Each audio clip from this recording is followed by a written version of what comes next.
So, Aman, I want to ask, why should someone listen to this episode, your episode of Pod Friends?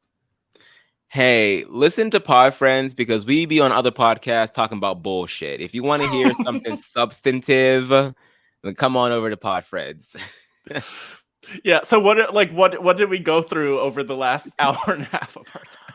We went through my childhood. We went through my hometown. We went through my love of Disney. We went through what it's like being on podcasts, behind the scenes, all that stuff, what it does to your mental health, all of that stuff, all the stuff that you don't necessarily hear us talking about. So Yes. that's my shining endorsement.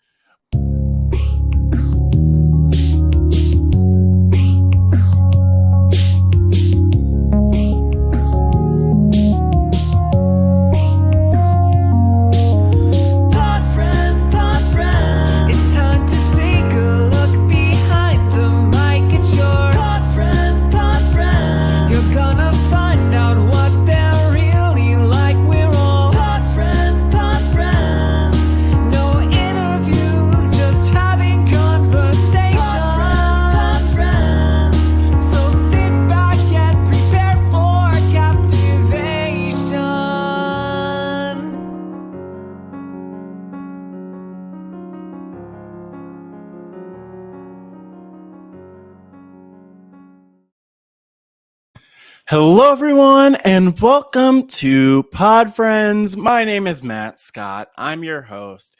That lovely, vibrant, phenomenal song was Pod Friends by the one and only Will from America. Shout out to Will for his phenomenal work on the Pod Friends theme song and so many more theme songs. Everybody, I am so excited. I totally stole that from a different podcast. If you know, you know. But I am so excited for this conversation with Aman Adwin, who you all know and love from being part of this RHAP. RHAP is a podcast network community. And of course, you might know Aman from his work podcasting about GLEE. You might know him from his work podcasting about Big Brother. You might know him from any of the podcasting that he does about Rupaul's Drag Race. There's so much that Aman covers. And I think that really to know Aman, to truly know Aman, is to appreciate him, to love him. And I'm just so thankful for this conversation, truly, because as you'll hear through the conversation, there was so much that I felt like I saw in myself, in Aman. You know, we talk about the fact that I am a 30-year-old Black queer man. You know, he is a 28-year-old Black queer man, though he's been in this RHAP community and has, you know, been an established part of it in one way or the other, really over the last 6 years or so, which is kind of wild to think, but it also is this great reminder of just kind of like how time goes and where it goes, and we don't always expect the things that will happen in our lives. And so Aman and I talked and had a very deep conversation, which I'm excited for you to hear and to tune into. And I hope that along the way, you just appreciate as much as I did how real the conversation is, how real Aman is. And, you know, as much as Aman is at times on these podcasts deliberatively exaggerative. I think I might have missaid that, but deliberately exaggerative. He is so much more and brings his perspective on podcasting, on the arts and embracing those, on growing up in Pittsburgh, but also considering Philadelphia home. And so much more. There's not a lot that I could say that's really teeing this up, other than say that this was just a meaningful conversation. And, you know, I appreciate Aman and the conversations I'm able to tune into. In particular, I think of the Casualty with Aman and B, the one and only Bryce Isaiah, host of the Purple Pants podcast, on the Purple Pants podcast. And I love the conversations they have there. And this was really the first time that Aman and I had a conversation that was this long and going this deep. And I'm just so thankful and appreciate appreciative and have so much love for him just in the ways, and we talk about this as we go along, but really the ways that he's paved the way for me, even as a Black queer person in this community, with all the implications that has in terms of like my voice and how I speak up and so on and so forth. And so this was a really fun one, but more than anything, I think a meaningful conversation that I see a lot of podcasters, but also listeners gaining from. And of course, we talk about Aman as Amanse. We talk about Beyonce. So tune in, take it in, and enjoy the ride. But I just want to say to everyone, I always appreciate you being here for the Pod Friends journey. And if you're hearing the sound of my voice right now, I hope that you will take time to really like soak in this Pod Friends episode. Check out some of the other Pod Friends episodes to date. Take some time to really dive in and get to know some of the people in RHAP. Some you know, some you might not know, but all who have something meaningful and powerful to share and something that we all can learn from. I'm thankful to be able to have the opportunity to share these conversations with all of you, and I would love to hear from you with how these conversations resonate. How do they inspire you, inform you, influence you? Is there something that you appreciate someone talking about, including Aman? If you have thoughts on that, leave a voicemail. Speakpipe.com/podfriends. That's speakpipe.com/podfriends. You can find it in the show description, the episode description for more. But I would love if you could leave a 90-second voicemail or up to 90 seconds that's talking about something from Pod Friends, whether this episode or another one that's really jumped out, because I still want to do a voicemail episode at some point before this season is over. We'll get there. I'm appreciative to everyone who's submitted voicemails so far. You could submit another one if you want. I also would love to hear from the rest of you who are tuning in, hearing the sound of my voice, with your thoughts. But without further ado, as I get ready to dive in, just want to encourage you to subscribe to Pod Friends at robhasawebsite.com/podfriendsfeed. Leave those 5 stars, leave a review of the podcast. Maybe I'll read some of those on that voicemail episode whenever I get around to it. And of course, tweet me, tweet Aman, tweet Pod Friends.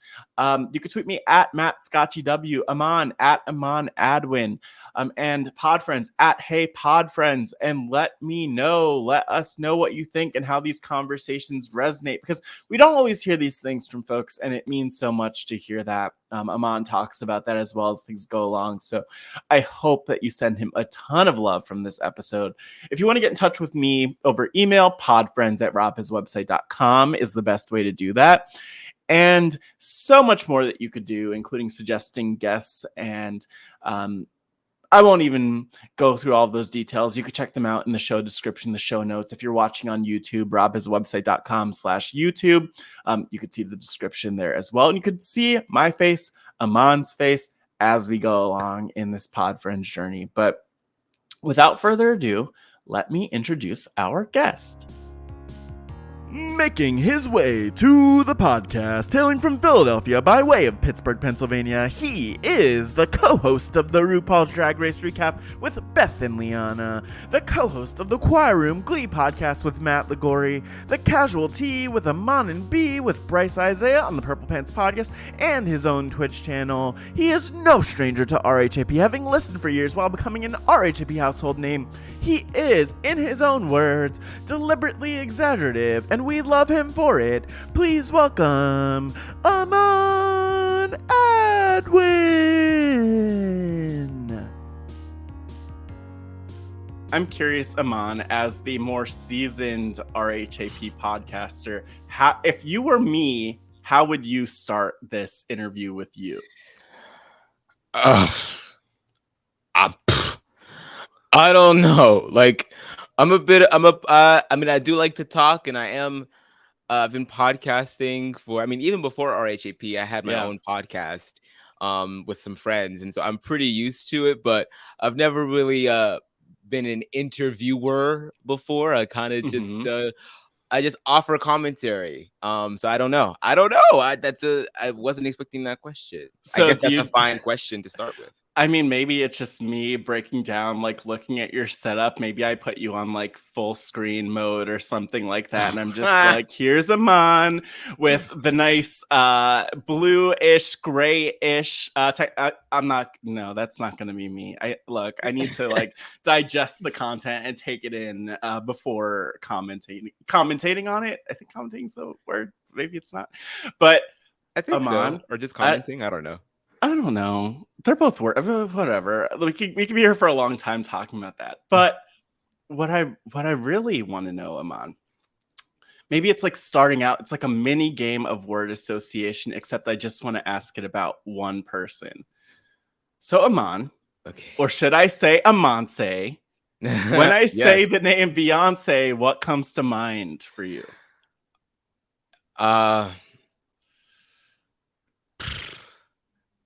Force. Force. That's one word. You can say Force. as many words as you want. It's not one word. I think of a force. I think of hard work. I think of craft. I think of technique. I think of tenacity. I think Ooh, of beauty. I yes. think of just muscle memory. I know that that's technically two Ooh, words. that works. That works. I think of pride. I think of just intelligence, Oh my reverence, gosh. respect, Yes. Oh my god. everything. I just think everything when it comes to Beyonce. I feel like I could that could have been like another hour and a half of you just Oh, listing off words in relation to Beyonce. I'm a logophile. I love words, so Yes. I could go on and on and on and on and on about Beyonce. Look, I'm excited to have this conversation with you and dive in with you and have like what somehow after 2 years with RHAP will be our longest amount of time together podcasting together, but we'll get into a lot. There's a lot to dive into. There are a lot of words that we'll log over the course of this time. But I ask everyone this question, like as behind the scenes. I think sometimes it comes up on the podcast, but I ask everyone like what your theme song would be if you had a theme song, and you beforehand said that yours would be "Break My Soul." So I want to know for you, like, what's that significance of the song? I know I could relate a lot to it. I'm sure a lot of others could relate a lot to, but like, what is it for you that's like, ooh, this hits where it needs to hit? I mean, I know that it's a bit of an easy answer to say right now, considering, you know, the fact that the song just came out a couple of months ago, and the album came out a couple of weeks ago. But I just felt like it was just apropos because it's just been, I think, I think it, I think I'm always really obsessed with the art of the comeback. And I feel like for a lot of artists, so many of them are like, at least a lot of the ones that I listen to or pay the most attention to, they're already sort of like solidified in their career, so they don't ever really need to make a comeback. But just like the art of stepping back out into the public and giving your art to people, I think is just so interesting and such an interesting time in anyone's career. And on top of that, I mean, just lyrically, I feel like that song just speaks so much to me and a lot of people, being that we have been through the ringer over the past 2 years. It's done a number on so many of our mental health, and just, you know, our finances, our emotional well-being, our family members, our friends. And I always try to be an optimist. I fail sometimes, but I always try to be an optimist when it comes to, you know, waking up every day and not letting the world or not letting hard circumstances turn you into a hard person.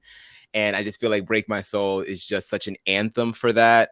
And it just went it's spending its number 2 week at number 1. And I don't know. I've really been connecting with it. And the more and more that I listen to it, the more and more it just fuels me with fire. I literally get up to it every day. I put it on, I dance my way downstairs to the shower. And I just get my day started. It's my theme for right now. Yeah.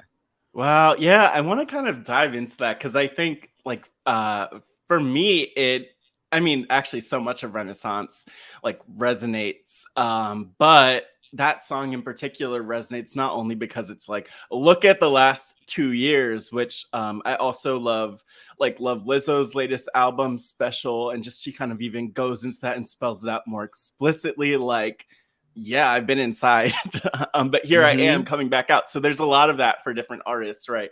But with Beyonce, with Break My Soul, I think there's so much there because there's the last 2 years, and then there's also like life, I think, in a lot of ways. Yeah. And one of the things that I think is so interesting diving into this conversation, for me, diving into this conversation with you, is that I recognize, believe it or not, Aman, nearly 4 years ago, you were on the Taryn show, which is like wild to think about that amount of time. But 4 years Oh, ago, you were on wow. the Taryn show. I actually went back and listened to it where you're like talking about life then, and it put things into perspective because, like, for me, I just turned 30. You are 28, I think, right?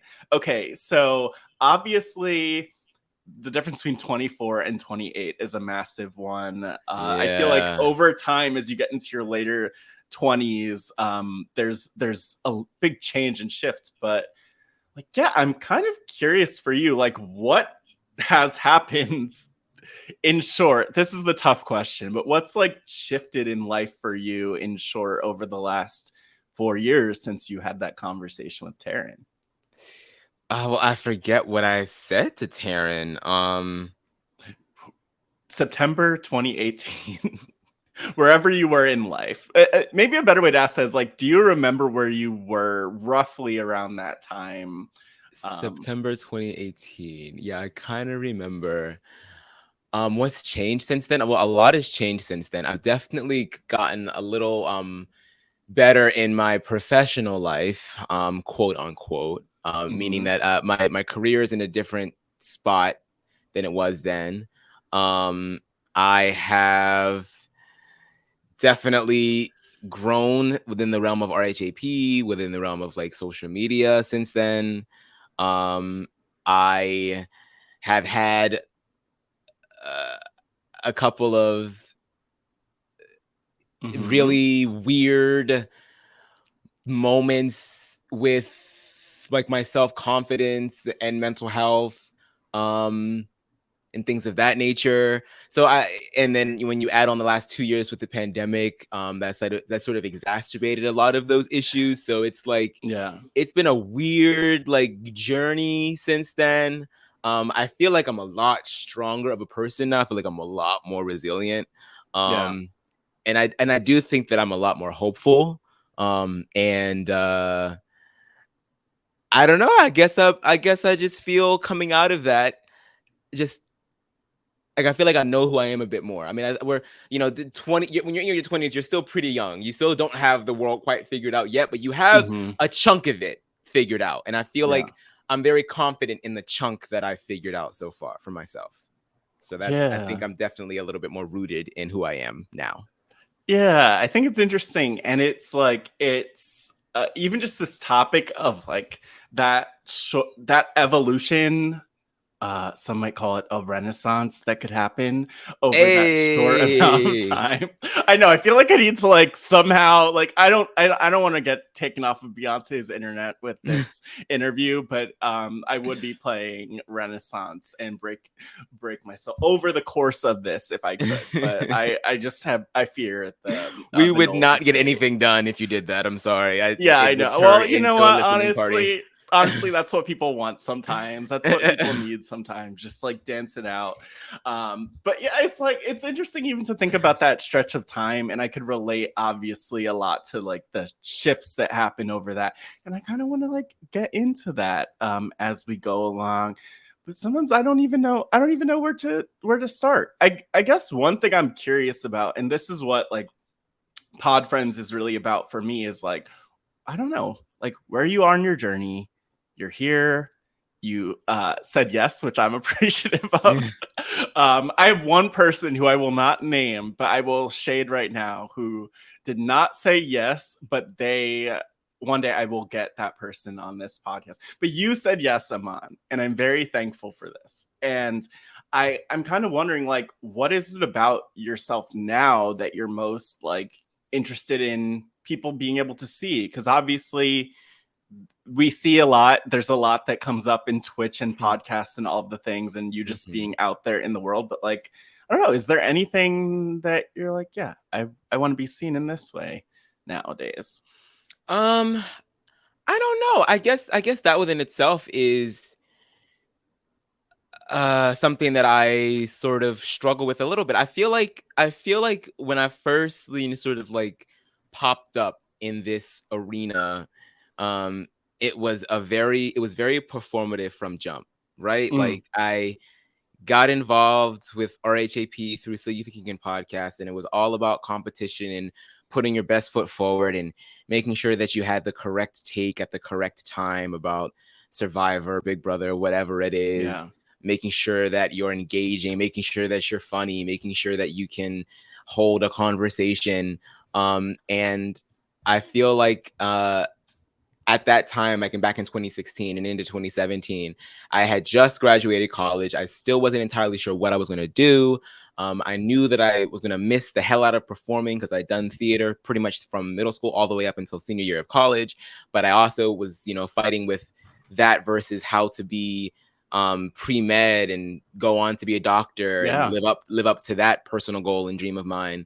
And so I remember I had sort of began to use RHEP and use Twitter and use my passion for Big Brother as another way to get my performing oats out, to get in that creative energy, which was why all of those videos and those corny, cringy videos were, always out there from me. So I feel like I've been sort of like the zany animated performative Aman for quite some time. And I feel like as I've gotten a little older, I think that that's always still going to be there, but I feel like I'm much more interested in actually creating content now that isn't just so surface level. Like I always want to entertain people and I always want to put smiles on people's faces, but I also feel like I want to start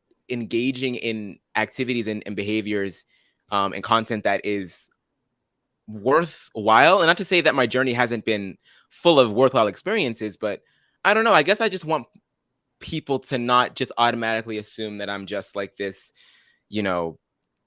frivolous, in your face person all the time, because I don't know, that kind of gets tiring at some points. I feel like I don't always want to be on all the time. So that's how I feel. I think it's interesting though to think about that. And I don't know, for so much of this, I appreciate you kind of sharing that perspective. And I think it's an interesting one where, like, I mean, me as when I was a listener of RHAP, which started back in about 2017, like, you perceive the podcasters in a certain way and you take them in a certain way. And I'm already thinking of a number of people who were, around at the time, who are still around, who it's like, there's the performance of what we do when we're on podcasts, but then there's also just like who we are as people. And I don't know, something I relate to with that is like this tension between, wanting to be really authentic in your voice, but also wanting to stand out or be entertaining and keep people engaged. And like, for me personally, as I'll say a recovering people pleaser, but I mean, honestly, I'm not recovering that much, but like as a recovering people pleaser, it's like, oh my gosh, how do we entertain? How do we make everyone happy? How do we have a good time? Like, I remember going to the New York event in May and specifically at Bryson When Presents, and I was totally in that mode where I'm like, who's gonna have a good time? What are we doing? Like, oh yeah, like I almost feel like I should have been popping bottles and sparklers at that point, because there is that desire, I think, sometimes, especially when you're newer to it in terms of RHAP, to do that. But I don't know, is there a point, or is there like something that triggered that desire to be like authentic in yourself? I ask that in part to learn from you, but also because like I feel like with Pod Friends, that is my place. This is my place where I have the opportunity to do more of that. Yeah. And yeah, I'm curious like where that spark started for you to be like Aman. Um, I guess. I mean, I think a lot of it has to do with just like getting older in general. That's definitely always going to be a thing. Yeah. But I think a huge part of it is when you put yourself out there a lot online, you are going to subject yourself to a lot of people having opinions about what you have to say. And I've gotten so much love and so much like support. People send me DMs and just tell me just how appreciative they are of the things that I have to say on podcasts and how much I just put a smile on their face and all that stuff. Really, just I can't tell people enough how much that means to me, because I have people in my life that do that for me, and they are so important to me to just be able to have a place on the internet, or not even on the internet, just some place in general to just go and like get a good laugh. That is just such, I always want to provide that for people. But then you always have Yeah. people that are also not your biggest fan, and they have nasty things to say, horrible things to say. And when you allow a lot of that negativity into your space, some of it is constructive. Yeah. A lot of it is not. But I think that some of the things that I have taken that I think are a little bit constructive are there. Some people think that I am too much all the time, or that I am um that I am I attention seek, that I do too much, that I'm just trying to be here for clout, all of the things that people say about attention seeking people online. And then I took a piece of that critique and I was like, well, I think a bit of that is true. I do think that I put it in my, it was in my Twitter bio, it's in my Instagram bio. I am Yes.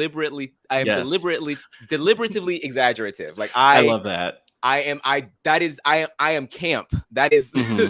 that is where I like to stay, because it's Yeah. fun, it's stupid, it's silly, and yes, it is attention seeking for the sake of seeking attention.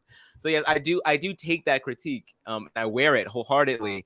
But I do think that there is a certain balance to that act. Like you can still engage in all of that and be over the Yeah. top, but you can still offer a little bit more substance whenever that is needed. And so I feel like I've really been trying to inject a bit more of that into like whatever it is that I'm doing, whether I'm tweeting, whether I'm putting out videos, whether I'm on Twitch, whether I'm podcasting. I really try to like come from a grounded place first, and Yeah. then add all of the theatrics in, just so that I feel like people can understand that, hey, I'm a real person. Like I'm in on the joke, y'all. Yeah. I want to laugh with y'all. Like, don't laugh at me. And I feel like a piece of that stuff I do have to let go, because you cannot please everybody. You know Hmm. what I mean? Like, you were just talking about it. I was just Yeah. tweeting about it earlier today. Like, there are just some people that are just not going to be on your team, and that's okay. But I think that's probably where a lot of that has come from, in me trying to seek some sort of authenticity, is that I do want to make sure that the energy that I put out into the world is received with sincerity, because I genuinely just want to have a good time, and I want everyone else to have a good time too.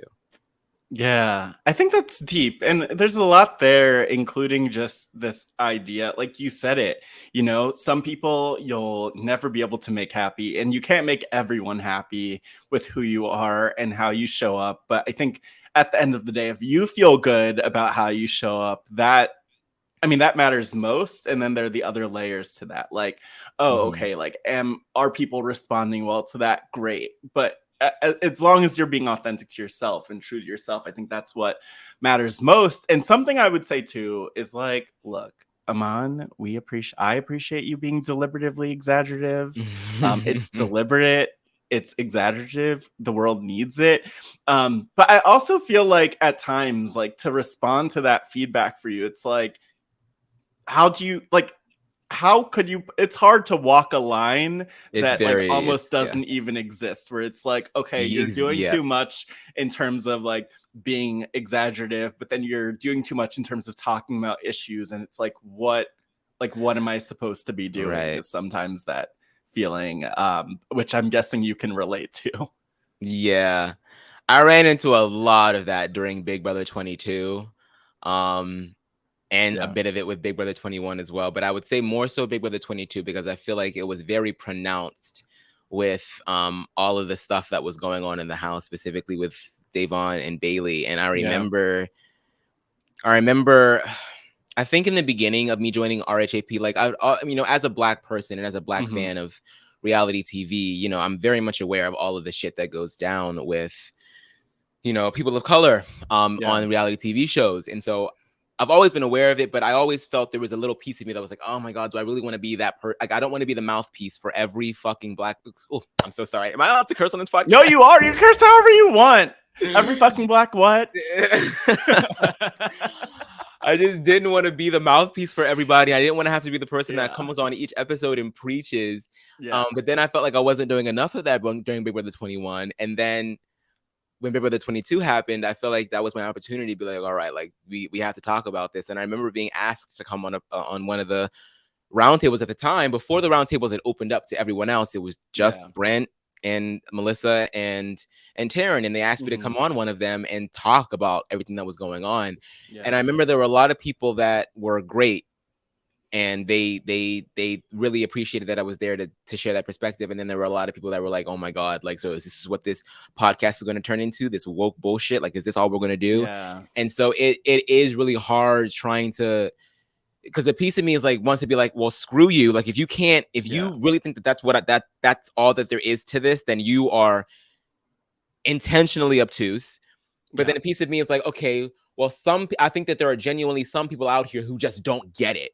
And like, I really want people to get it. And so it's hard walking that line of trying to be gracious, but also not doing it so much that you are then being a part of the problem. It's such a weird, and it's a job that I don't think any of us really asks for. We just want to talk about the show and all of our shows, but we're at a point now where that's kind of impossible to just not engage in. So I don't know. I don't think that I have an answer. I don't know. I don't know what the proper balance is. I think I just wake up every day and I just try to do the best that I can in speaking up when I feel like it's appropriate, and taking a back seat when I feel like I don't necessarily, I'm not the right person to say something, and I think it's different every day. Every day requires a different criteria. Yeah. And I think that's something that's been interesting, like in the last 2 years, looking at it, because, the class of 2020, myself included, started podcasting with RHAP for the most part, for those who podcast about Big Brother, during BB22, and having a lot of those conversations. And I remember, like, and this is the the benefit of being part of like a group doing that, where or joining those conversations, is that it doesn't necessarily feel as personal. There were definitely some people, some Reddit posts attacking certain people and just how they did on the podcast or what they said. And, it was helpful to have others going through that experience, with me, with all of us, together, kind of not being like that one voice. But something I also think about is, like, you have been part of RHAP. I don't remember, I should say, as much to like what extent you've had those conversations and been a voice for some of those issues over the time that you've been in RHAP. But, I will say, I don't know if I would, let me frame it as an apology if I'm going to be dramatic about it. But I want to apologize to you, because I feel like so often, and maybe just because he comes up all the time, but I always feel like I'm giving so many flowers to Bryce, who is phenomenal, who I love, who I know we love, and who, like, probably everyone who's listening to this loves. But I'm almost giving him so many flowers for like paving the way as a Black queer person, as a Black gay man, specifically in this RHAP world. And I just want to give you more of your flowers for like paving the way in that sense also. But yeah, I mean, that's just a thought before I even get to a question. I want to pause and give you those flowers. I really appreciate that. And it feels kind of weird when people sort of like use that descriptor for me, because I think I remember Mari saying something similar on Twitter last year when I was getting some flack for, I don't even need to get into it right now, but I remember Mari, coming to my defense and saying, Aman has been such a staple for me and has been like has sort of paved the way for other podcasters in this space. And it always felt so weird because when you think of someone that paves the way and is like a trailblazer, you think of like all these lofty people, and I don't really consider myself in that sort of, but everything's relative, and so it's weird taking that compliment. It is very weird, but I do appreciate it, and Bryce deserves all the flowers that he gets. So well, yeah, he does too. How instrumental he has been, not only in this space, but like just like in the future that Survivor, the show, is headed towards. Like that man, give him all. Like I will gladly sit here and throw flowers with you. Like it is okay. Yeah. So. Yeah, I mean, and this is like, and I appreciate kind of going into this too, and like honestly, I didn't have a clue. I still don't have a clue what direction this conversation is going, to be honest. But like, I appreciate going there because like this is a conversation that's like really meaningful to, I'm sure, a lot of listeners, but also to me as a podcaster, to a lot of other podcasters, and just kind of like to stick with that. I'm not going to make you feel like Father Time, like you've been here paving the way with your little, I don't even know what tools people use to pave things with, but one of those, a shovel, maybe, some cement, but I don't know. Yeah, some cement, some paper mache. I don't know. Probably some brick. I don't know. Anyway, like thinking of that though, like, I don't know.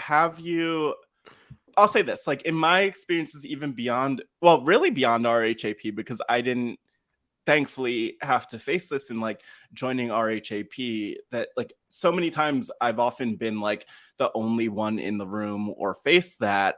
And obviously things were less diverse than they are now within the network. Mm-hmm. And I think another thing, I don't think I said this earlier, but one thing I appreciate is that even within the fandom, I think that like through a lot of the conversations we had on BB22 and otherwise, like you start to weed out some of the people who are really horrible, who do not want to hear like my Black queer voice, or like, and just don't want to hear it. But like going back to when you started with So You Think You Can podcast and all that, like, I don't know, what was that experience like? Like, was it notable that you were like a Black man in this space? And I know obviously like coming to terms with talking about your queerness, it was also a piece of that, but like, what was that experience like for you? Just kind of being like one of the only ones, I'm sure. Yeah, it didn't. I don't know. I guess I sort of tried not to think about it too much. Cool. That works. I've told this story a couple of times. I was sort of late to getting into So You Think You Can podcast. I didn't know that they were doing, because I started listening to RHAP in 2016, like during BB18. That's when I really got really hardcore into the feeds, and I just needed another outlet to talk about feeds. And I found RHAP, and then I started to hear at the end of episodes that Rob was starting to advertise the competition.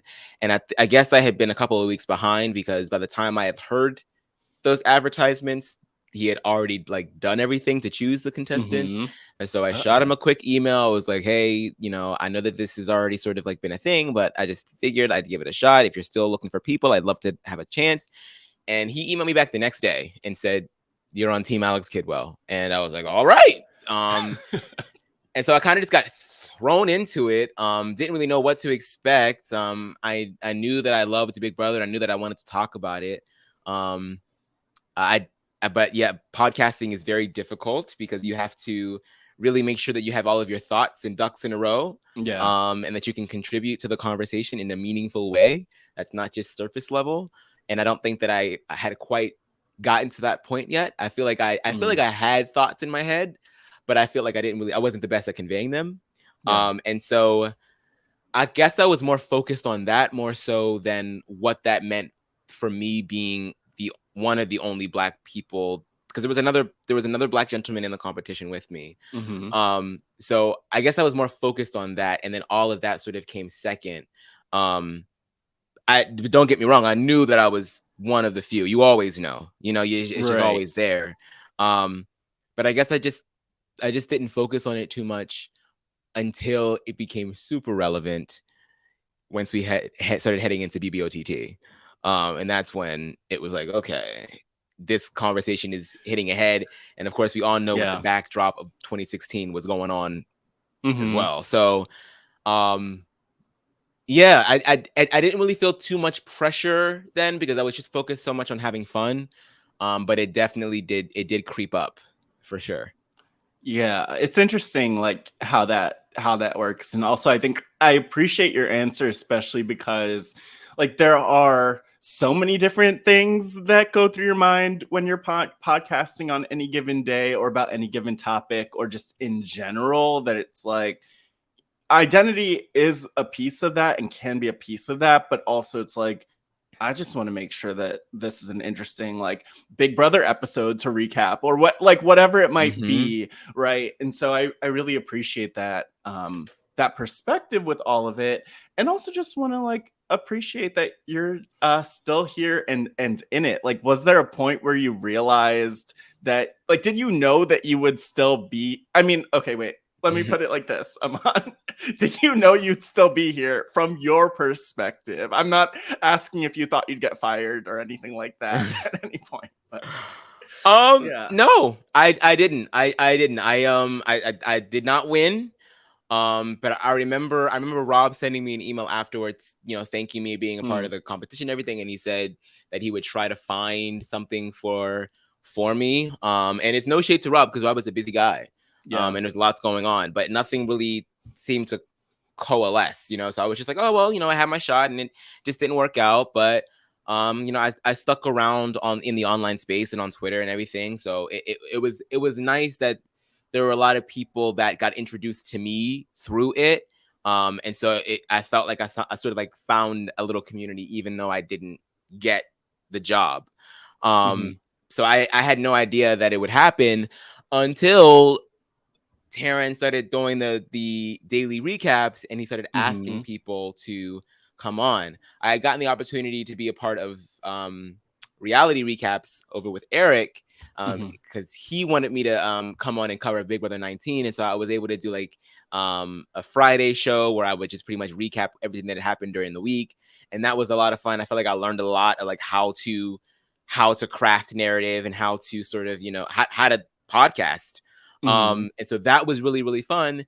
And then once I sort of got in that practice, and then when Taryn decided he was going to have people come on with him, I was like, all right, well, let me get another shot.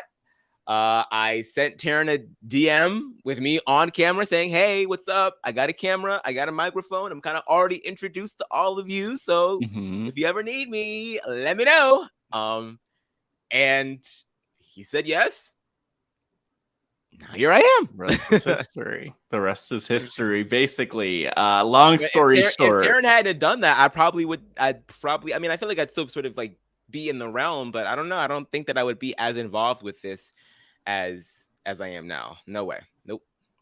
Yeah, yeah. I mean, I think it's cool too because like just kind of looking at RHAP, and I think like there's so much more we'll talk about beyond RHAP in a second, but even just to hear like yeah, like that one person like Rob for instance saying we'll find something for you and like keeping that putting that seed out there.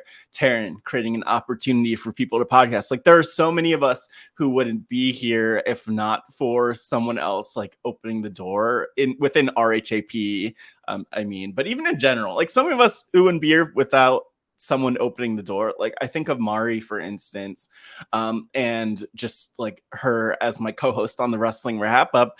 But that only came about because randomly one time I think I saw her on like a live feed update or something, and I was like, "Oh, she mentioned pro wrestling. She likes pro wrestling. Oh, that's Mari. That's a thing that I watched back in the day. Like, oh, I'm a fan." And then she reached out to me to do it, and like we've been doing that podcast now for like almost 2 years, which is wild to think about, right? And so it's Mm-hmm. cool that we could open doors in that way for each other. But Definitely. before I kind of pivot to more of like you beyond the podcast, in the last, well, I mean, let's just make it general. In general, I was going to say in the last 4 years, Aman, so cut off the first 2 years with RHP, in the last 4 years. But like, yeah, in that time, is there anything you've been like most proud about in terms of just like your podcasting and this community that has coalesced around you with the podcasting? Most proud of?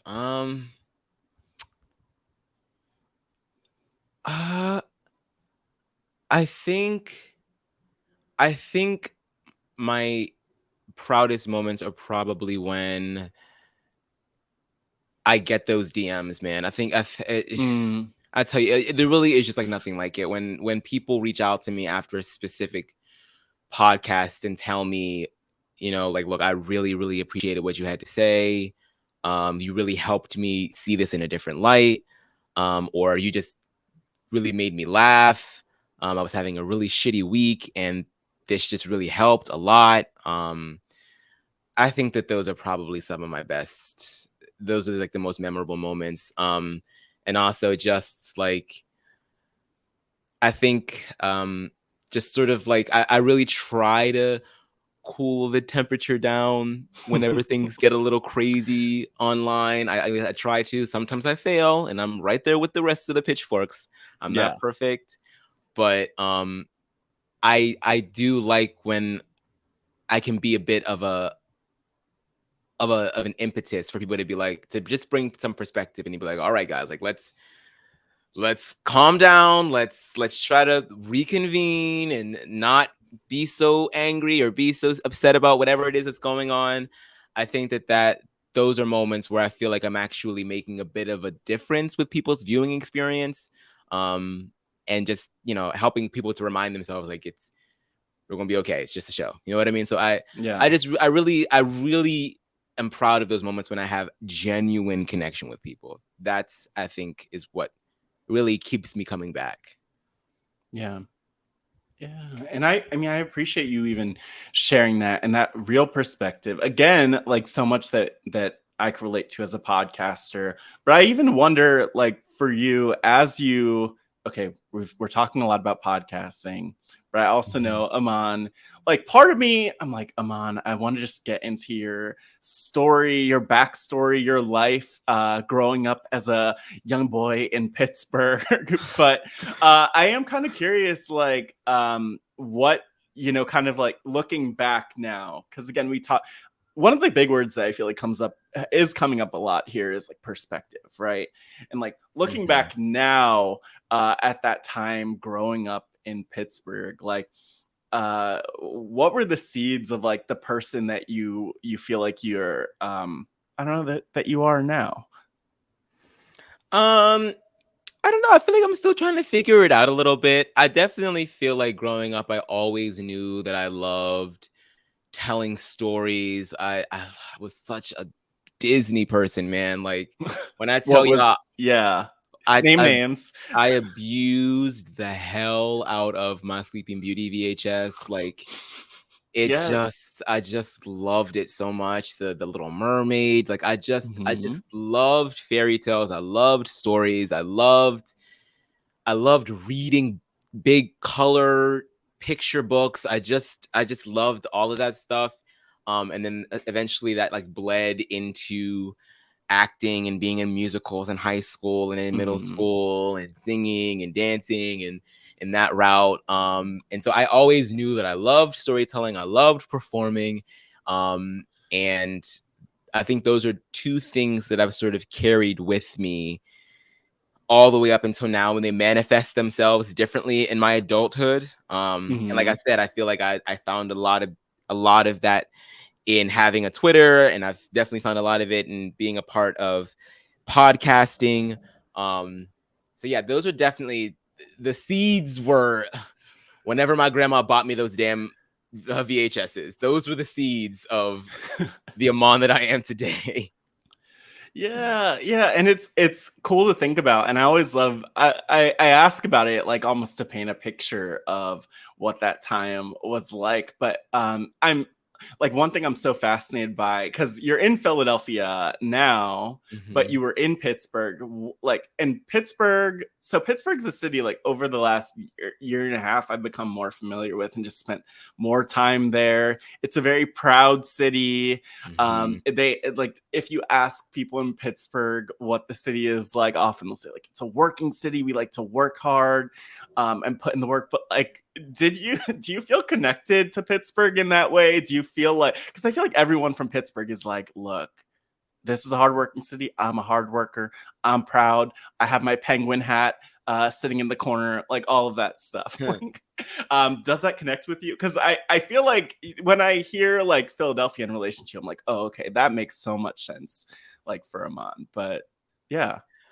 I feel like there are pieces of me now in my adulthood that are like, wow, like I don't connect with it as much. Hard worker, that's interesting. I don't think I've ever really thought about that in terms of Pittsburghers, but I feel like if I had to choose a Hogwarts house for Pittsburgh, it probably lean a little bit more towards Hufflepuff. Yes. So I could totally see that now that you said that. Yeah, Pittsburgh, I don't know. It's a big small city. It's charming.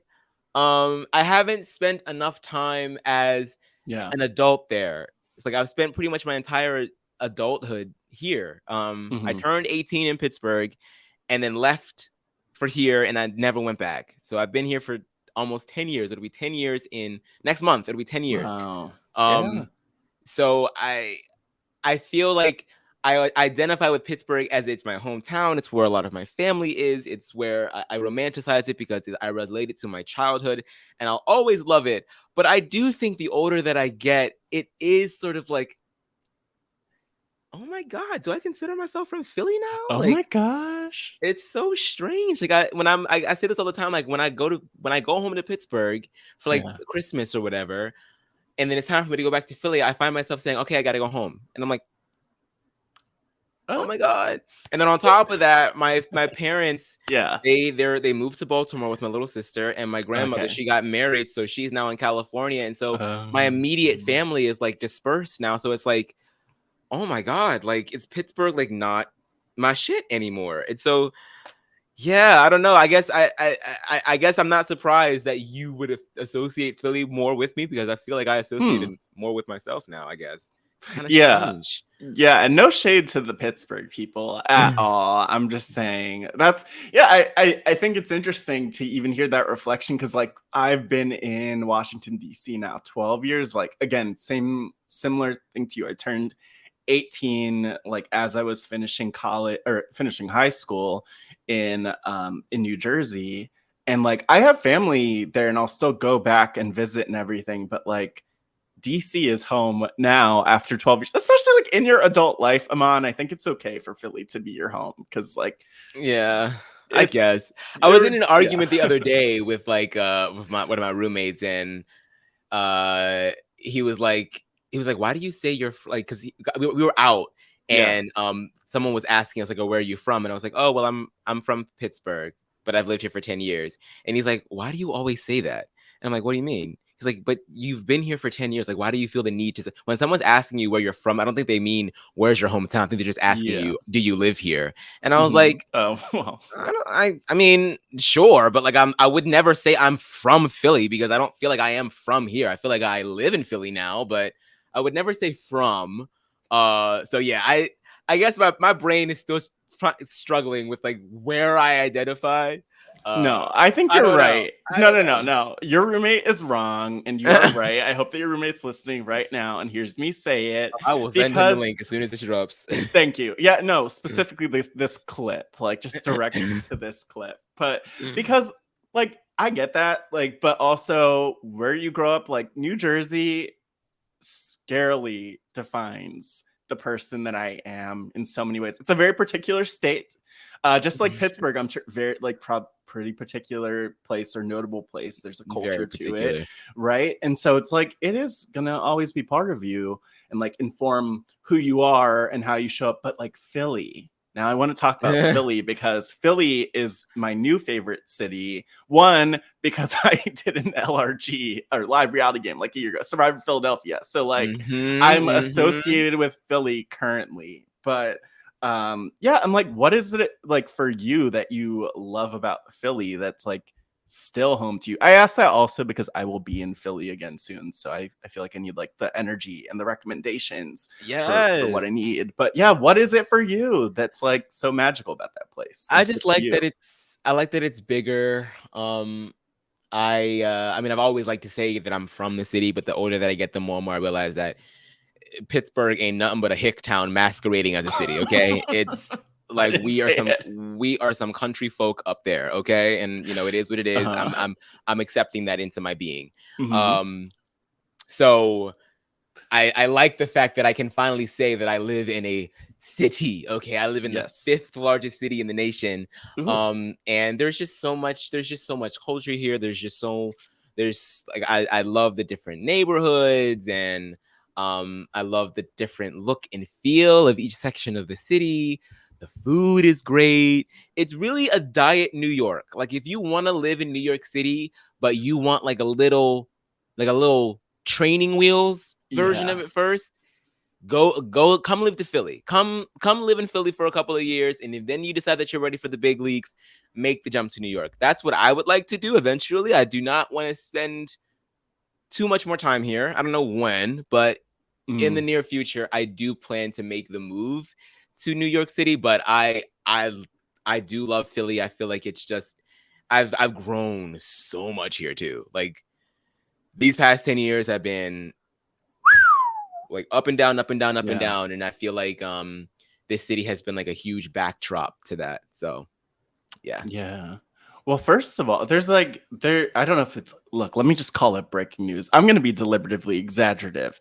Breaking news, Aman, there's breaking news. You said that you're interested in moving to New York at some point, Oh, which I just say think is a breaking huge news. I feel like I've thing. said this No, no, no, before. no. Aman, this is the scoop that we're getting on Pod Friends. But no, yeah, I mean, I think, and I don't think it's surprising. I feel like so many people, like, again, I grew up like right outside of New York City, so like I'm used to people talking about moving there or embracing it. Even living in DC, like so many of my friends have left DC to move to New York City, even Mm-hmm. though in my mind DC is better and also Philly's better, but Chocolate whatever. City, baby. Yeah, chocolates less and less over time. Thank you, gentrification, Yeah, for that's ruining very our true. city, but for ruining all the cities. But I'm like curious, like, is there a like, not to get you out of the present moment, but like, is there a dream attached to moving to New York or something that you imagine ties in with that? Yeah, I just like look, I've always loved performing, and I've always loved storytelling and being in that space.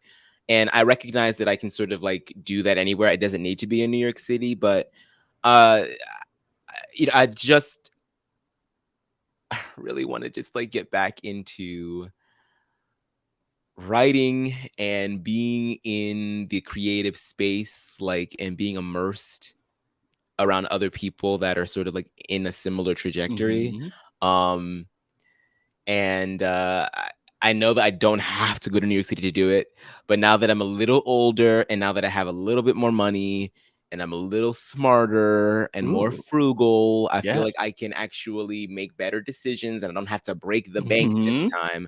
It's going to be expensive regardless, but I feel like in a couple of more years, I'll be in a space where I can actually make the move and focus more on creating things that I would like to create, um and not be like the starving Mm-hmm. 24-year-old trying to make it. Like, not that that's not a commendable thing, but I don't want to do that. I just Yeah, but I that's do not the want to be. goal. That's not the goal. I want to be in this, and I want to be in that space, surrounded by so much culture, so much influence, just so much to see, so much to do, so much to learn, go on an adventure. The biggest, the biggest hang up that I have is just I don't want to be lonely there Yeah. because there aren't, I don't really, I have a little bit of family in New York City and I have a few friends in New York City, But I've built such a community here in Philly with all of the friends that I've made that I now consider my family in school. And so that's going to be really, really tough to have to give that up. And it's not that far. It's just an hour and a half away. And now that my parents and my little sister and my twin sister and my brother-in-law are all in Baltimore, they're much closer than Pittsburgh. So that makes me feel better about making the move. So yeah, I really would like to do it. I really would. I mean, Aman, if you had a magic wand, like what would because you're kind of painting the picture for me a little, but like what exactly would that life look like if you could just have whatever you wanted? You could be as successful as you want to be in New York as you like at this age. Like, do you have a dream that maybe maybe it has been an actual dream of yours like at night, but like, do you have a dream of what that would be? I like for like people to put it out into the world, put it out into the universe. I see myself what I want to do is move there, have a nice little quaint apartment, probably in Brooklyn, maybe Manhattan, I don't know. I am still podcasting. I am also doing a little bit more in terms of like online content creation, in terms of like commentary videos, in terms of talking about the things that interest me, like what I really would like to delve into and like have a career in is being a part of the creative space behind Disney Pictures, behind things like the Marvel Cinematic Universe, things of that nature. Like I really want to be in that space and learn from all of the people that are currently there doing that type of stuff, and learning how to break into that industry. I probably still have a day job similar to the one that I have now, just to keep the lights on and everything. But if I can like split my time doing that, and then the rest of my time I'm strictly working on all of the things that I want to create, like that to me is just heaven. Like I see that for myself. That's what I want. God, and then I can eventually get rid of the day job and just work for Disney, baby. I was gonna say, ooh, maybe. And but I love the idea of that. Well, one, I think there's always something so powerful. It's like putting your goals out there for people, but I also just love the idea of the one, like a realistic idea of how it rolls out, and how things come to life, but also how like you're able to make something out of this thing that obviously you were drawn to as a kid. Like clearly there's a lot there in terms of Disney and everything else. I didn't get into this, Aman. You did mention Beauty and the Beast, but I want to ask, like, what are your, maybe this is like you know what? It's not a dangerous question. I'm willing to go there. Because like I feel like this is the part where like, look, Aman, I'll say this. If you want to sing, this is a safe space. If you want to perform, to dance, this is a safe space for the arts. The Pod Friends listeners know I'm big on that. Shannon Gus was on here rapping twice. It was so joyous. I'll have to watch that back. Too. Don't worry. I'll find the clips. She was great. She did better than I could, so I applaud. But I'm curious, like, when you think about like what you want to create, and especially this like Disney dream, and you started to touch on it, but like what are like the Disney creations? And I guess they don't all need to be Disney, but like the Disney type of things that you've loved, like that, or you're just like, ooh, I would love to not only like make that or better, but like, ooh, that either that inspires me or that's something that I'd love to like build on. Yeah, I mean, I think most recently, I absolutely adore Encanto. I just thought that was just such a beautifully animated film, just such wonderful storytelling. I loved that. What else did I love? I loved Zootopia back in 2016. I thought that was a really great one. I loved the Jungle Book remake. I thought that was beautiful. I'm a huge fan, and he hasn't really released anything. Well, he has a few years ago. I'm a huge fan of whom a lot of people consider to be the Japanese Disney, which I think I understand how people go for that route, but like I would say that he touches on themes in his storytelling and in his animation that Disney could only dream of doing, and that is Hayao Miyazaki. If you guys are familiar with Spirited Away, Ooh. Kiki's Delivery Service, Castle in the Sky, things of that realm. Oh my God, those are the types of movies and films that I want to be a part of creating. That's the stuff that I'm like, oh, that's especially. I think what draws me most to things like Disney isn't necessarily just how saccharine and sweet and like carefree they are. I mean, I do love that shit too. Don't get me wrong. I will go to Magic Kingdom and Disney World and live my best life. Like I will be like, oh my God, I never want it to end. But I think what I really love the most is just how formative movies like that can be for kids and how we hold on to that stuff for life, you know what I mean? And how that informs how our taste level as we get older and like what we want to see and how I don't know. I like the idea of being a part of a team that creates pieces of art that stick with people from childhood. That just to me, I feel like is some of the most powerful things that you can do when it comes to entertainment. So yeah, it's some of the most formative times too. And it like before this interview in the back of my head, and I don't know exactly when it sparked, but I was like, Aman is a Sailor Moon person. Yeah, yes, I love Sailor Moon. I almost wore one of those shirts when I came on here.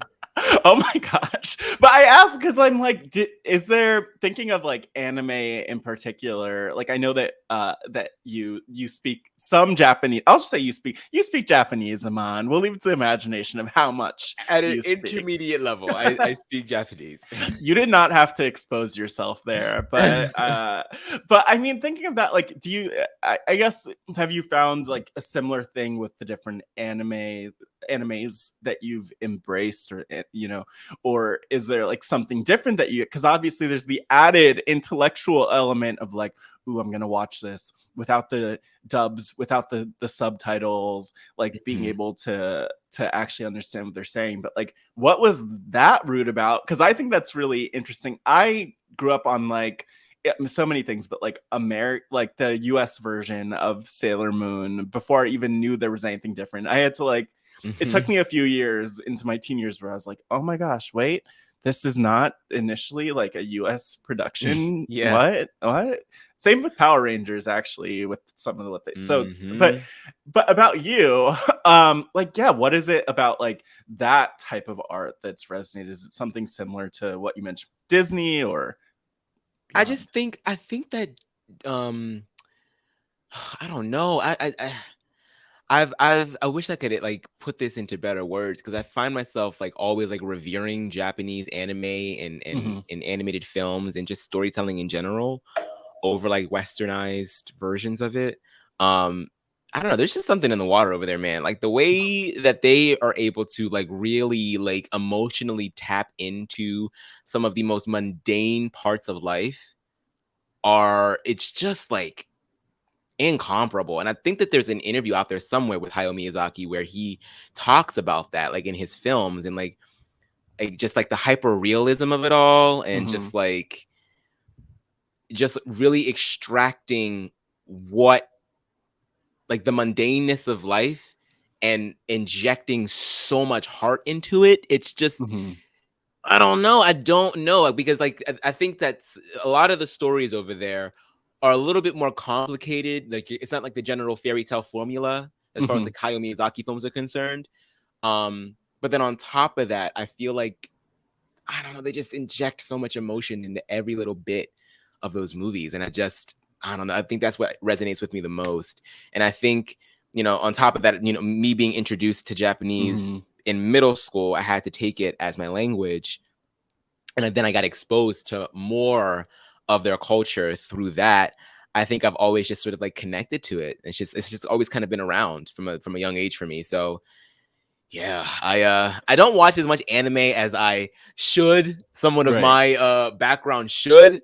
But every time I do and I sit down to watch a new one, I'm like, oh damn, like they are just on another level over there. Like it's just no wonder that anime it has such a chokehold on everyone everywhere. It's just so good. Yeah, and you know, like maybe it's a weird comparison, but like it just came to me as you mentioned that, is that thinking about pro wrestling, actually, like the Japanese wrestling scene is a huge deal, and often referenced even among like American wrestling fans. And something I think is like fascinating is that in the US with pro wrestling, like like there's so much to be said for the US pro wrestling. It's kind of a mess, but the crowd, the fans are very vocal and loud and like a huge part of the show. Whereas in Japan, like famously, often the crowds will be like completely silent as they're taking it all in and like appreciating the art and not trying to like be part of the show in any way. And I think there's something to that, because a lot of what you said about anime is like something that definitely relates to Japanese wrestling in terms of like the emotion, the storylines, which are like off the charts. And I like, kind of like you said, like, oh, I need to watch more, like I need to watch more Japanese wrestling, actually, is like the other thing that comes to mind. And somehow your explanations like reminding me of that and sparking that for me, which is like very, very cool to they think just about. have like such a respect for ritual and their own history, and just it's just like none other. I don't know. I hate to sound like I'm like gassing up the Japanese people, but it really is truly something special over there that they're able to tap into, that I would love to inform in whatever I do. Should I, go that route? So yeah, definitely. This is not a paid ad by the Japanese Not at Tourism all. Board. No. Stream Sailor Moon Crystal. Yeah. Although there are plenty more better anime than Sailor Moon Crystal. I love Sailor Moon. Sailor Moon will always be like the root of my anime love because it's like my first love. But there's so much good stuff out there, y'all. Like there's so much good stuff. Oh my gosh, I love this. And look, to pivot to something that is very different from Sailor Moon, or maybe some people would draw comparisons. I do want to talk, Aman, about a show that you have been allegedly associated with at times. Oh, Big Brother. And no, we're not going to dive into talking about the season, but I want to talk about Big Brother because, look, I want to accept, number one, that people like me, like I'm able to appreciate like pro wrestling, but also like things that are focused on identity and social change and more serious topics, but also like the campiness of Big Brother and a lot of reality. And so like so many things. So we all have varied interests. But I am curious about like Big Brother and the role it's played, because I like, again, going back to that Terrence Show interview, one thing you mentioned at the time, you applied for Big Brother, you got a call back. I think that was BB20 that you were talking about at the time. And ever since, well, probably, I don't know if it's been ever since then, but it feels like, for me, it's like ever since then, every year, someone's talking about how like Aman is in the Big Brother house right now. He's in sequester. Like literally, I was creeping up the side of a hotel. I scaled up like 8 floors, looked into the window, and I saw Aman. So it's proven.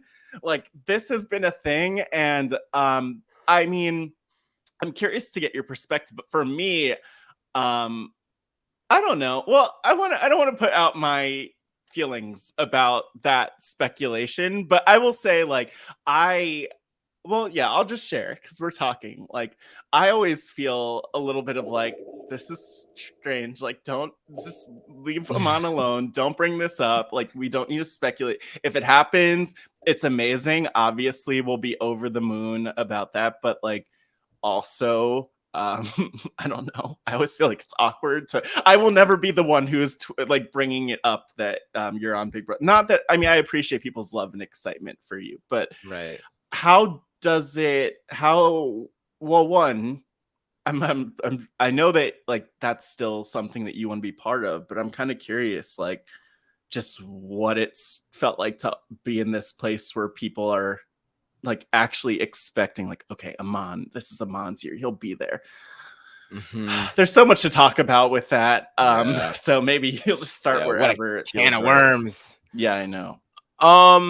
Yeah, so I like, look, I love Big Brother and I want to play the game. I do. I everybody knows I would kill to be in that house. And there used to be a time when I felt like Mhm. I would not be satisfied with my life if it didn't happen. Like there used to be a time where it was like, I need this because I need to prove myself. I Yeah. need to be able to show that I can play this game. It used to be like this really, really like nasty itch. um and thankfully I don't think that I'm at that level anymore. Mhm. I think a piece of me has accepted that it might not ever happen and I'm going to be okay. I think I was always afraid that I was never going to get over it if I didn't get on, and that it would be something that I could just never let go, which is just Mhm. so unhealthy. And now to my I'm very happy about this because I feel like I didn't really have to do much work for it to happen. I feel like it just happened naturally. I think I'm in a much better place. I feel like I'm okay with the fact that it might not ever happen. And so yeah, every year it's been, a little discouraging. Like I've made it to semifinals for every season Yeah. since Big Brother 20. With the exception of Big Brother 22, of course, because All Stars. Um and so this past year, although I didn't see most of it because I wasn't online, um, Yeah. I yeah, I obviously, it trickles down. People tell you things, people send you things, and it was a little frustrating because it was like, oh God, like if you guys only knew, like I got cut again, like I'm not gonna be on, like it's not happening, like it does sometimes suck, but of course no one else like knows that. How is anybody supposed to know? You know what I mean? Um, but at the same time, like you said, it's really nice that people are so eager to see me on it and that Right. that want to support me. And a friend of mine on Twitter was like, "Amon, like you've become like so in this space, it's become like so ubiquitous, like you wanting to be on the show. Like it's a very popular narrative, so of course people are going to take that and run with it. So it is. I completely understand it. I get it. Um. But I feel like now I'm like, all right, y'all. Like I feel like I'm good now. Like I feel like if it doesn't happen, I'm all right. I Yeah. figure I'll give it one more shot next year, but if it doesn't work out, then it doesn't work out, and I'll be more than content with just sitting at the sidelines and talking about the show with the rest of everyone else. And yeah, I don't know. I think that there are Yeah. moments where I'm like, when the show is on, there are people that are on the cast that I'm like, it's like, why the fuck did they cast you and not the Yeah. countless amount of other fans, not even just me, but other fans out there that I know want it just as bad as me. And Mhm. you are the one that they chose. But like if you play that game, then you're never gonna you can't get past it. So like I can't do that to myself anymore. And that's kind of where I'm at with it Yeah. all now. Yeah. Yeah. Yeah. Yeah. There's a lot there too. And I mean, one is that like I kind of for me, like I've always been the place where I'm like, I would not do Big Brother, but just because like I would do Survivor, I would die if I played Survivor at this point. So I would need to like train and get everything going and like, get my little swimmies out and all of that stuff. But I mean, like for Big Brother is we know what Big Brother is. We're fans of Big Brother. Some might say super fans of Big Brother. And like if you fit into that vision of what someone else has for you, that's great. But also like like yes, you'll be outside of the house watching, taking it in, but at the same time, like you're living, like live your damn life. Like you could be Exactly. in that house doing, whatever. Like I don't know, like riding a hot dog to see who could stay on it the longest or whatever it might be, right? Or you could be like doing whatever with that time, and you never really know. That's like I don't know who told me this, but at one point I remember someone like saying or some kind of like some I'll say like ancestral wisdom of some sort, and I'm not exactly sure what ancestry it comes from, but like this idea of like good luck, bad luck, who knows? Like who knows if that would have been a better place to be? Who knows if this is Right. the place where you could be in, and you never really could know that in the moment, especially when you're like locked in a house for all those days, right? I mean, I was having a conversation with a friend of mine about this a couple of Yeah. months ago, and I said I think what it was, why it became so fervent for me, was I was desperately looking for like a new dream, because I Mhm. got, like I said, I was always a fan of Big Brother since it'll be 10 years in next year, because I started Mhm. watching in 2013 with Big Brother 15. What a doozy that was. Yeah. Um, Oof. and then when I graduated college and the whole pre-med thing wasn't working out in the way that I wanted it to, and I sort of like I was graduating and I didn't really know exactly what the next step was, and I had so much time on my hands. Big Brother came around. I was like, oh, Big Brother 18 is about to come on. Let me just, let me dive into that. And then like my love for the show sort of like reignited after having more time, after being, in college for those years. And I think I fell so hard for it again, and then wanting to be on the show, and then finding RHAP, and like I really fully enveloped myself in all things Big Brother. And I feel like that is why it became such a need for me, because, Mhm. and I'm not afraid to admit it, I didn't really have a lot going on at the time. I was very lost. I was very confused about what my next steps were. But Big Brother was like one things in my life at the time that felt very stable. It grounded me. It made me feel not so lost, because if I can just worry about the lives of these 16 people in this house, I don't have to Yeah. worry about my own. You know what I mean? Mhm. And I know that that's not necessarily healthy, and I don't recommend that people Yeah. use it as escapism. You really should focus on moving forward. And thankfully, I was able to come out of that trance a little bit. But I think that that's why it became such a huge part of me. And I have an addictive personality. So when I like things, I go full force. And I also feel like that's why a lot of people gravitate towards me in terms of like on Twitter and everything, is because I get super duper passionate. And like I said, I'm deliberately exaggerative. So I just feel like my passion for it was contagious. Yeah. But now that I'm in a different space in my life, and I have more things going for me, and I have other goals that I really want to put more effort into, and Mhm. the people in my life that I want to put more effort into, like I want to spend more time with my family, I want to spend more time with my friends, I want to fucking fall in love. Like there's Yeah. just so much more that I want to do, that Big Brother no longer is that thing for me as much. So it's like it's always going to be a part of my journey as a young adult, and I think that I'll always have an itch to want to do it. But Mhm. thankfully, I have lived these past 6 years and found so much more about myself that I just I'm good, y'all. I'm gonna be okay. I'm good. Yeah. I think that's beautiful though too, because when I think about like who I've seen on the show too, I think a lot of those folks have been in a similar place to what you described in terms of where you were, where it's like I'm figuring out where I am in my life. I don't necessarily have like an anchor in my life that is tying me to anything beyond like trying this, amazing one of a kind experience in terms of Big Brother if you have that opportunity. But at the same time, when you start to kind of get, a little bit older too, and you also start to like realize like I can't leave my dreams and my hopes in someone else's hand if I want to live them, because like Exactly. at the end of the day, that person is going to be the gatekeeper for that no matter what, right? And so Exactly. that's actually something I've been like really big on, is just like you only control so much. And some of the places where I've had the most frustration in my life is like the times where it's like, okay, I'm applying. It's like, okay, well, maybe that person on the other end can't appreciate me, or maybe doesn't like my face or whatever, like whoever knows, whatever the reason is, right? Hmm. At the end of the day, because it can be anything, it can be everything too.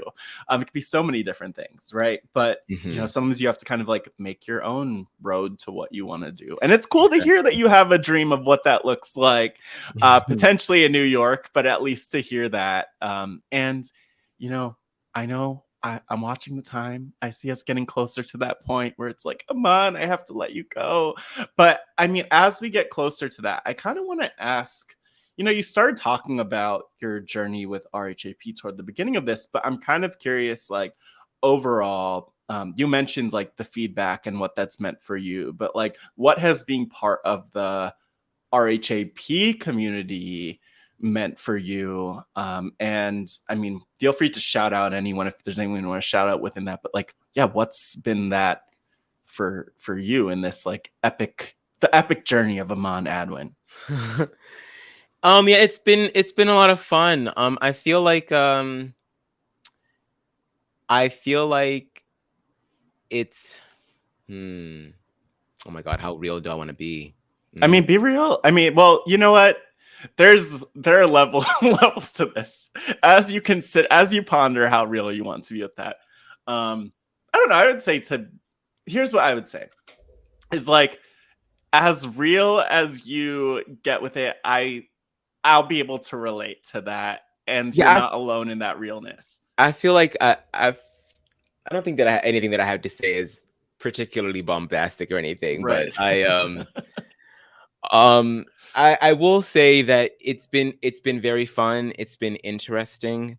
Um, I think that entering the space under the guise of competition has been Mm, interesting because I feel like you get put into that mode. And then yeah. on top of that, when you have so many people throwing opinions at you about, whether or not you're good at the thing that you want to do, I Yeah. think it makes you so self-critical. And so I get into a space sometimes where I find myself comparing myself to everyone else involved with RHAP, Mm-hmm. and that's not particularly productive. And so I don't really like that. I don't like sometimes feeling like I have to do more or I have to do less Yeah. or I have to do just that. Like, and we talked about it a little bit at the beginning. I feel like those are the moments where I'm like, ugh, this isn't fun anymore. Like, it used to just be Yeah. fun. It used to just be. So where, and I don't necessarily know where that energy stems from for me. Maybe I'm just a naturally competitive person, or Yeah. maybe I just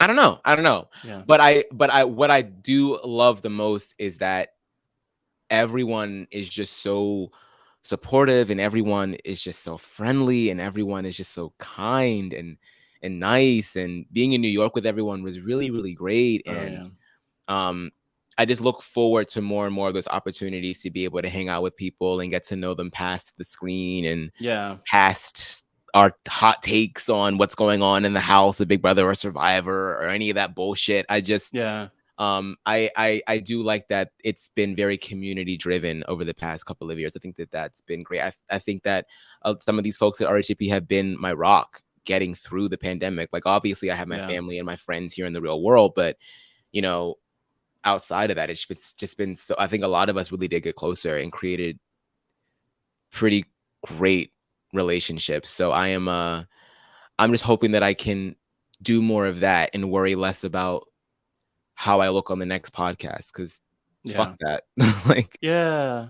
Yeah. No, I feel that too. And I feel like, and I appreciate your realness with that too, because I feel like so many sides of that just in life too. Like, one thing that I want to do less is like, because I don't even know if it's like comparison as much. I think it's definitely probably comparison, but like there's definitely this thing of like seeing other people, and this is definitely something I've felt applying to like podcasting, but also mhm, just in general with any, with my work, which is really in like storytelling, and you're just creating yeah, things, and they're a reflection of you at the end of the day, and but also like that it's personal in some kind of way. It's personal, whether it's like the words that you're saying on a podcast, or something that you're saying, hey, I made this thing and I put my energy into it. And yeah, it's a hard thing to figure out, like how much do I compare, like what's healthy comparison or healthy exactly. competition versus What's like going to be constructive? exactly. And that's a hard thing to figure out. But I think, like, just to echo what you're saying, especially about like the podcasters in the community, like, I was not involved in the community before being a podcaster, which was early. I was about to say mid pandemic, which, like, we know, I mean, June 2020, right in Yeah. the infancy of the pandemic. But like Mari, and there's so many people like Chad. Mari is an easy one to shout out as someone who I probably spent the most time with in this. But like the people that really like change your life and become part of your life is one of the cool things about all this. And I'm totally with you. Like I had a point where like right after becoming a podcaster in 2020, you know, while we're all like at home pre-vaccines and all that stuff, like I remember I was like looking around my little apartment. I was like, you know what? Like one day, like I can imagine like, ooh, like maybe Taryn might be here at one point. Maybe like I don't know. But in my head, I was like, wow, to be physically in person with these people, and then actually to have had some of those opportunities so far. And I'm always grateful to like Bryce and Wendell for doing Bryce One Presents and having more opportunities for some of that time together. And I'll have to get up to the next Philly one and see you there, and we'll hang and we'll sit down and all that stuff. But as we kind of really get to the point of wrapping up, Aman, I have to ask you a question. You could take some time to process and think about it. But the question that I want to know is like about your life story, especially where you are now. And that question is, if your life were a book or documentary, what would the title be and why? If my life were a book or documentary, what would the title be? Ooh. I could tell you as you process that for a second. I'll tell you one that came to mind for me, but I don't think that this is it because of the conversation we've had. And because of some of what you've mentioned. Like I could see in a past life that you'd be like, oh, deliberatively exaggerative would be the title. Or like deliberately, I didn't even think about that. I like that. Let's see if I could say it. Deliberatively. I don't know why I'm having such a hard time saying it myself. Deliberately exaggerative. Deliberate. I think I was saying deliberatively, which again, words. What are words? But deliberately exaggerative. The Aman Adwin story. That is an option, but I don't know. Based on this conversation, that feels like it's part of you, even though you do need to trademark that. That is like good branding. We need that on some t-shirts. Maybe I should. I really do. Like, I think that you might have nailed it. I think that might be it. I would drop the Aman Adwin story because I feel like I feel like that's just a little bit too kitschy. I would just say, ironically speaking, I would just say deliberately exaggerative, and that would be it. And I feel like the book would probably be like off the wall. Like my face would probably be painted a bunch of different colors. Each page would probably be a different color. But I would want it to be very sincere, like super duper sincere. Like I would want people to come away from either watching it or reading it or hearing it and being like, oh, okay, I get that person now. I get it. it. So that's it. Deliberately exaggerative. There we go. Damn, look at that.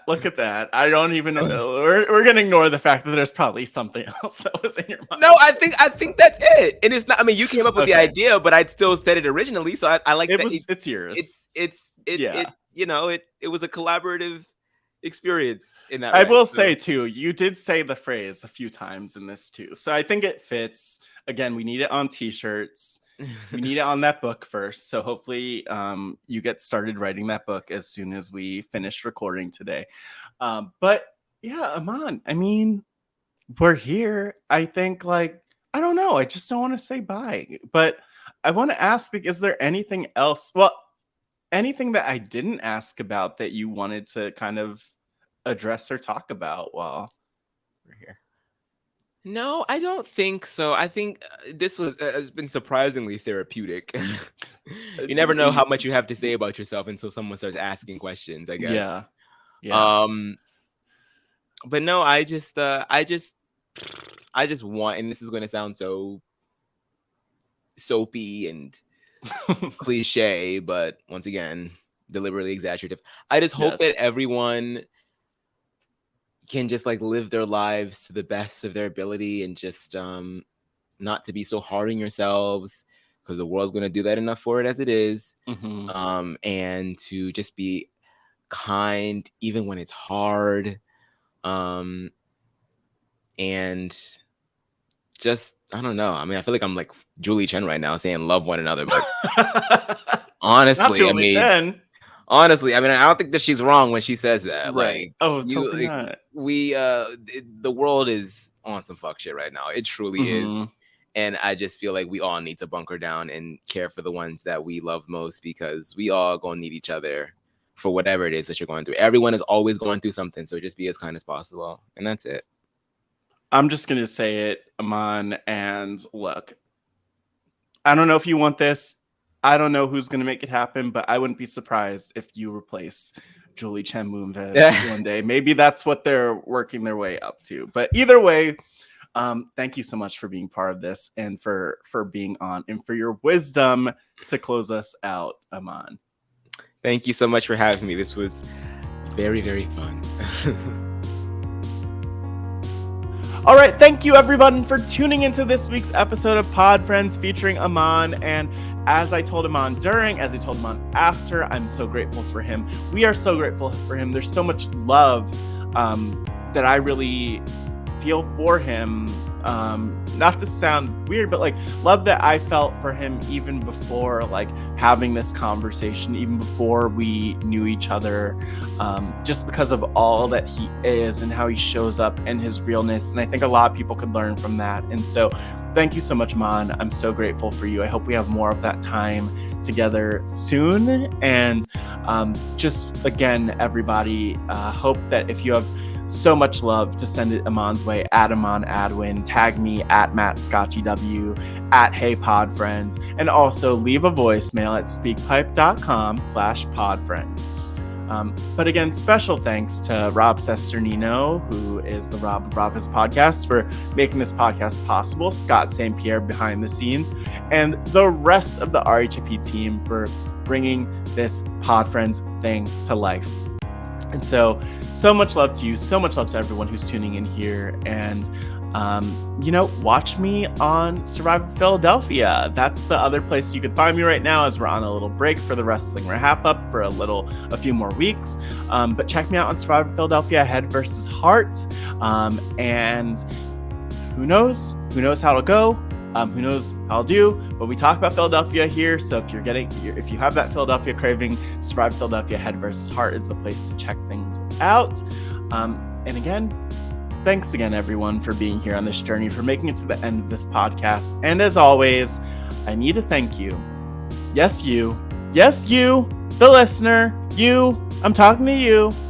No, I'm talking to you, literally you. Point to yourself. I'm pointing at you. You. Yes, you. Thank you for being a pod friend.